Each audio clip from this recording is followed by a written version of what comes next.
जय हिंद दोस्तों, defence world में आपका स्वागत है। दोस्तों आपको पता है कि तेजस को बनाने में भारत ने काफी ज्यादा वक्त लगाया था और ऐसे में भारत को एक ऐसे लड़ाकू विमान चाहिए था जो कि तेजस से भी ज्यादा एडवांस और खतरनाक हो सके। और दोस्तों इसीलिए भारत ने एमका को बनाना स्टार्ट किया था। दोस्तों आपको बता दें कि एमका एक 5th जनरेशन का स्टेल्थ एयरक्राफ्ट होने वाला है। इसमें दोस्तों आपको बता दें कि अभी तक 3 ही देशों के पास 5th जनरेशन के लड़ाकू विमान है और इनमें सबसे पहला अमेरिका है, रशिया है और उसके बाद चाइना आता है। हालांकि दोस्तों चीन के पास जो 5वीं पीढ़ी का लड़ाकू विमान है उसकी क्षमता के ऊपर अक्सर सवाल उठाए जाते हैं, लेकिन दोस्तों फिर भी अपने दुश्मन को कम नहीं आंकना चाहिए और ऐसे में भारत अपने दुश्मन को कभी भी कम नहीं आंकता है। और इसीलिए भारत मानता है कि चीन के पास एक स्टेल्थ लड़ाकू विमान है और उसी की तोड़ निकालने के लिए भारत अपने एमका पर बड़ी स्पीड के साथ काम कर रहा है। और दोस्तों पिछले ही समय एक रिपोर्ट निकल कर आई थी जिसमें यह बताया गया था कि हमारा एमका 5वीं पीढ़ी का नहीं बल्कि 5th जनरेशन का एक स्टेल्थ लड़ाकू विमान जो कि सबसे ज्यादा घातक होने वाला है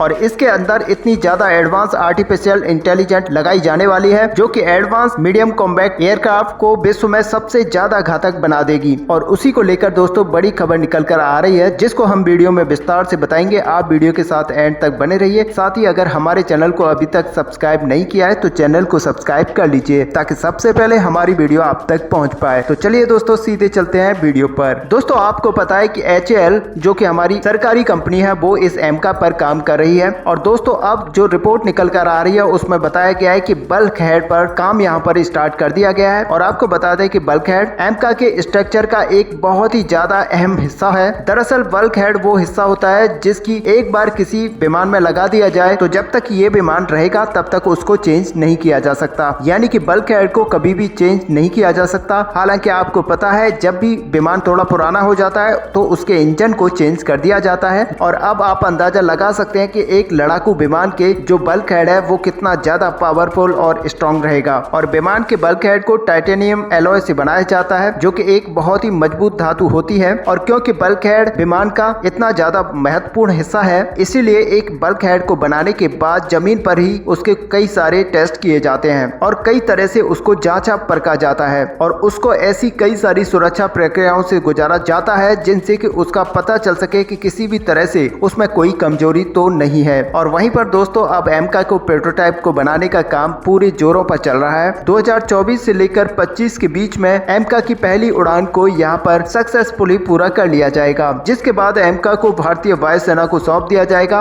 और अभी इसको भारतीय वायुसेना में 2030 तक सम्मिलित करने की योजना बनाई जा रही है। और दोस्तों ये लड़ाकू विमान भारतीय वायुसेना के लिए इतना ज्यादा क्यों महत्वपूर्ण है इसको हम ऐसे समझ सकते हैं कि एक बार एमका भारतीय वायुसेना में अच्छी खासी संख्या में सम्मिलित हो जाता है तो चीन और पाकिस्तान की वायुसेना भारत की वायुसेना के सामने पूरी तरह से बेकार हो जाएगी, क्योंकि पाकिस्तान या फिर चीन के पास ऐसा कोई लड़ाकू विमान नहीं है जो कि हमारे एमका की टक्कर का हो। वहीं पर दोस्तों बालाकोट जैसी स्ट्राइक को एक मिराज से अगर अंजाम दिया जा सकता है तो आप अंदाजा लगा सकते हैं कि किस तरह से AMCA पूरे पाकिस्तान को धूल चटा सकता है। और दोस्तों यहाँ पर एमका एक बार अगर वायुसेना में सम्मिलित हो जाता है तो हमारी वायुसेना की ताकत कितनी गुना बढ़ जाएगी ये आप समझ सकते हैं। वहीं पर आपको बता दें कि एमका और तेजस मार्क 2 के साथ ही भारत अपनी नेवी के लिए TEDBF भी बना रहा है। और यहाँ पर भारतीय नौसेना के प्रमुख का कहना है कि भारत यहाँ पर राफेल और F-18 को कुछ समय के लिए ही चुन रहा है और भविष्य में अपना खुद का लड़ाकू विमान वह भारत की वायुसेना में सम्मिलित करेंगे। और दोस्तों अब भारत यहाँ पर साफ कर चुका है कि किस तरह से भारत अपने स्वदेशी लड़ाकू विमानों को बहुत ही ज्यादा अहमियत देने वाला है और आने वाले समय में भारत खुद का स्वदेशी लड़ाकू विमान पूरी तरह से अपनी वायुसेना और नेवी में सम्मिलित कर लेगा। ऐसे में दोस्तों भारत के इस बड़े फैसले पर आपका क्या व्यू है, आप अपना व्यू हमें कमेंट पे लिखकर बता सकते हैं। साथ ही वीडियो को लाइक और शेयर करना ना भूलें। मिलते हैं नेक्स्ट वीडियो में, तब तक के लिए